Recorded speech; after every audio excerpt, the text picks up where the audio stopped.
it would be the work of the Clintons. Now, hold on a minute. Man. Hold on a minute, Gene. You doubt this? It's Alex Jones. There's a body list. If I go down the body list of the Clintons, how many people, Gene, and this number might be high to some of you listeners, because Gene's a Brooklyn Sheepshead Bay guy.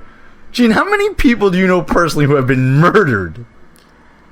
More than 5 and less than 10, probably. Okay. I guarantee you the Hillary Clinton and Bill Clinton body count list is higher than that. Alright? Murdered. Think about this, folks listening to me right now. How many people do you personally know, not heard of or a guy in your neighborhood, personally know, had over your house, went over their house, know, personally, that were murdered? But here's the basis for Alex Jones. Okay, so then forget about my statement I was going to make.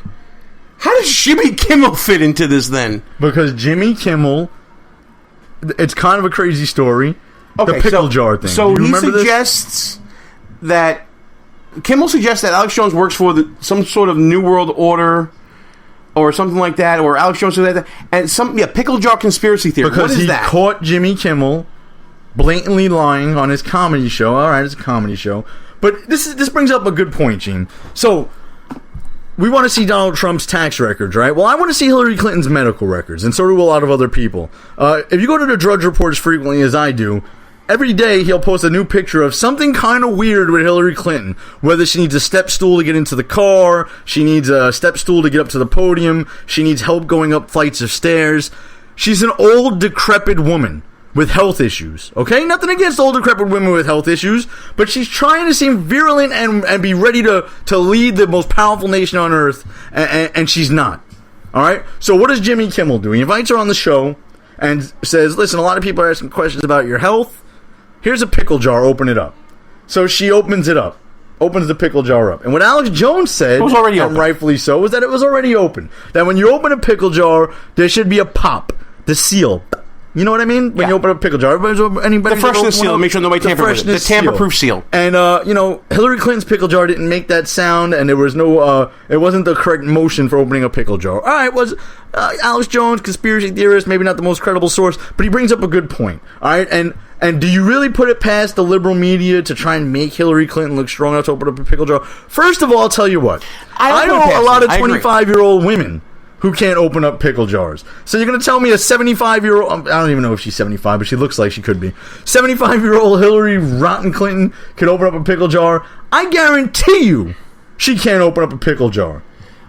Okay, and listen, I'm with you that the media is definitely a co-conspirator in the Clinton campaign. So he embarrassed them. I agree with that. By the way, Hillary's 68 years old. So she's a senior citizen. You round it up. I'm with you. I round it up. Okay. I go by the looks. Okay. The numbers are just numbers. Exactly. When she's walking around in those... I know plenty of 68-year-old women who can go up and down stairs with no problem. She has a problem going up and down stairs. She might be there to answer that 2 a.m. phone call as long as it's not up a flight of stairs. But I think you put it the right way. Alex Jones, not the most credible source when it comes to who may be on the Clintons' death count list. Let's be honest here. The guy is a little bit out there. He's a little bit... what's the term you use? Bots. He's a little bots. He's a little imbambied. He's a little touched in the head. He's a little touched in the head. Point being, to just go out there and say, if anything happens to me, you and your controllers are the prime suspects. I mean, come on. Is he really that important that Hillary Clinton is going to go send a hit squad? Let's start there. I don't think that they ever use hit squads. Oh, okay. So you're going to pick apart the question that way? Really? Is Alex Jones important enough for Hillary Clinton to kill? No. Let's say that out loud. But no, Alex Jones he's not. Our ratings, and this is an easy way to get some. And by the way, if you want your Please Don't Kill Me Hillary t-shirt, which is really what Drudge was talking about this week. It's not a bad idea. You go to InfoWars, I guess, and get it. There's a cheap plug for Alex Jones. Is he making those t-shirts? Yes, he is. I might have to buy one. Oh, there you go. See? I was going to say we should have put a Behind Enemy Lines logo on that. So, Alex Jones, mission accomplished. You got Russ Gallo's money. Folks, time for us to take a quick break here. When we come back, I got my interview that I did with Steve Beaman. We're going to try to bring a little bit of sanity back to a world that has gone crazy this week. And then after that, Russ and I are back to talk about, is there some sort of conspiracy to steal the election from Donald Trump? Talking about crazy, but maybe this one isn't so crazy. Gene and Russ, Behind Enemy Lines, will be back right after these brief words. If you're a long-time listener of the show, or maybe this is your first time listening, you can probably tell that me and the gang here, we like to have our share of fun, whether it's on or off the air. We talk about 2-drink minimum radio and no medication Wednesdays or whatever day it may be. That's why when we found the people at Less Government, More Fun, we knew it was a match made in heaven with this show. Folks, we live in a time where government is out of hand. Our founding fathers did not intend government to be all-consuming in all parts of our lives. That's why we are telling you to go to lessgovmorefun.com, check out the website, check out the swag. What the people want is less government, more fun. Pass it on, make it happen.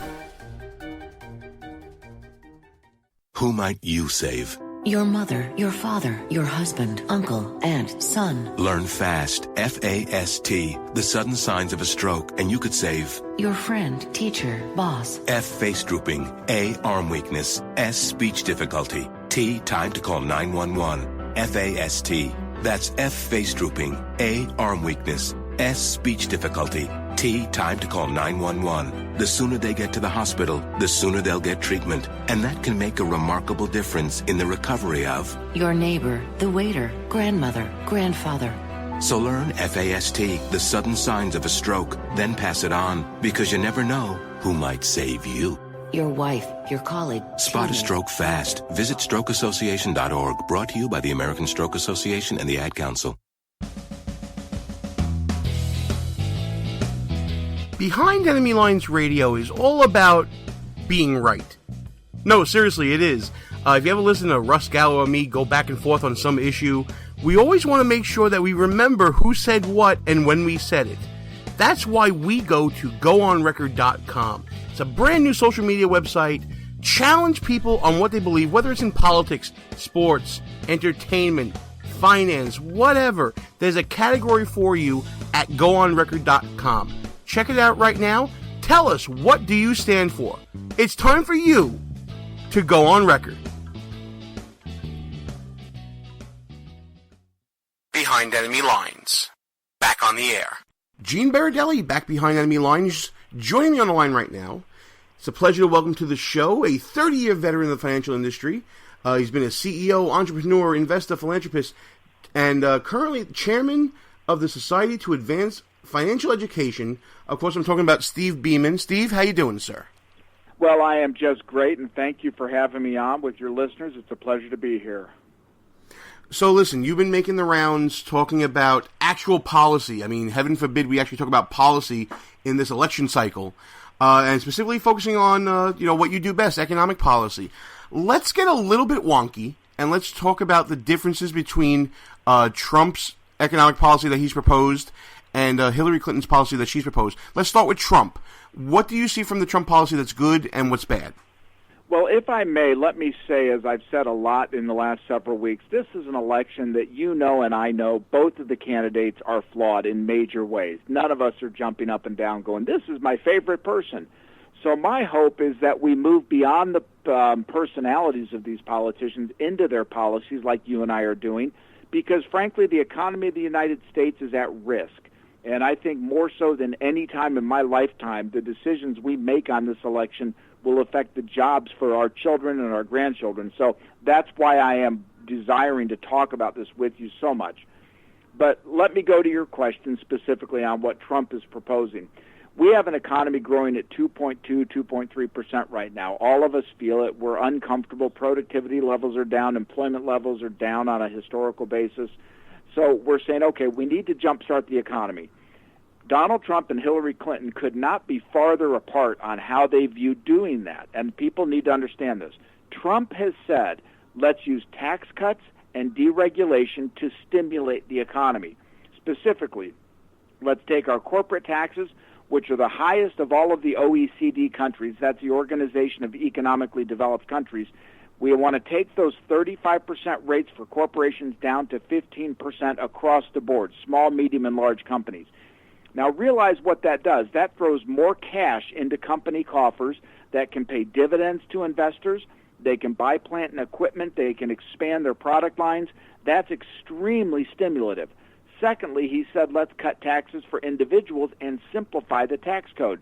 Go from 5 brackets down to 3 with a top bracket of 25%. Again, putting more money into the hands of the individuals to stimulate the economy. And he's thrown onto that the third leg of the stool, which is to freeze regulation and then go for a deregulatory process to try to free up some of the onerous regulations that have stifled small business. And that all sounds fairly conservative when you think about it, putting money back into the hands of the people versus having a government solution, which I think is what Hillary Clinton has been talking about. I remember seeing in her ads talking about a corporate exit tax for everybody that's leaving already. So not worrying about people, the companies leaving, but taxing them on the way out. I mean, am I right in saying that she's looking for more of a government-based solution? Well, yes, and that's where this really is an election that folks need to understand. You could love or hate Donald Trump, love or hate Hillary Clinton, I don't care, but you've got two differing views. Donald Trump is promoting a free market solution and stimulus to our economic problems. Hillary Clinton is going down the Keynesian approach of saying government should do this by infrastructure spending, by penalizing bad behavior. I am firmly of the mind it's not a conservative liberal issue, it's not a Republican Democratic issue. It's what's your economic view? Do you believe we grow when people control their money or when government controls their money? And that really is what this election is going to come down to. But as so often happens in elections, it's coming down to personality and sort of shooting the messenger here. Donald Trump may have the better economic message, but he's really not delivering it as well as he can be. Is this a problem that you see going forward in the Trump campaign, this idea of shooting the messenger instead of listening to the message? Oh, there's no question. I am really afraid of the future of our economy with the debts we have, the deficits, the interest rate problems we have, the kind of drag that this debt's bringing down on our future generations. If Trump gets off message and doesn't remember that it is the economy, stupid, it's the policies. He just needs to hammer home on that day in and day out, and the American middle class will jump on that because they feel this uncertainty. They feel this pain. And everybody's kind of going, okay, I got a good job. My 401k is doing okay. I feel pretty good, but something's not right. And what's not right is the economy is barely keeping its head above water with a 2.3% growth rate. And when we talk about that growth rate, it's also coming at the expense of increased borrowing on the government side. And it seems like Hillary Clinton's plan seems to be just, kicking the can down the road and pumping more money into business and growing business. And when growing government, I should say, and when you grow government, you stifle business. Am I right in saying that, or am I off base in saying that? I think you're right, and it's been proved in Democratic administrations like John Kennedy, Republican administrations like Ronald Reagan. Let's take a look. I mean, there's so many points you and I could make on this, but I want to put facts on it for people who are listening, and I hope there's some folks who might be a little pro-Clinton, but I want them to hear this. In 2008, we had a $9 trillion debt. Today, we have a $19 trillion debt. We've added $10 trillion to government debt. Now, you can argue why it happened and all that, but let's just look at the facts. We added $10 trillion. In 2009, the economy was $15 trillion. Today, it's about $17.5 trillion. So we've added $2.5–3 trillion in economy and $10 trillion in debt. That is not a good value proposition. And my fear is that's where the Clinton programs, being Keynesian, would go down the line, is adding more debt with stagnant growth. The only thing I see in this election being an obstacle, obviously, if you look straight at policy, it's a no-brainer, at least when it comes to economics, especially the way you're laying it out, Steve. But how does the message get out there? I mean, both sides seem to have a problem with messaging about issues. Two-part question. Can they turn this around? And will it matter because the voters are just so tuned into this Jerry Springer type election that it's going to wash right over them? That may be the million-dollar question. That's the reason I established the Society to Advance Financial Education. I think we're at a time in our history where people better pay attention to this. Left, right, center, I don't care. If you're a Bernie Sanders supporter, I understand your angst big time. But you better look at freedom as the solution to this, not government control. Nowhere in history has that worked. And I have 6 kids. I worry about their economic future, so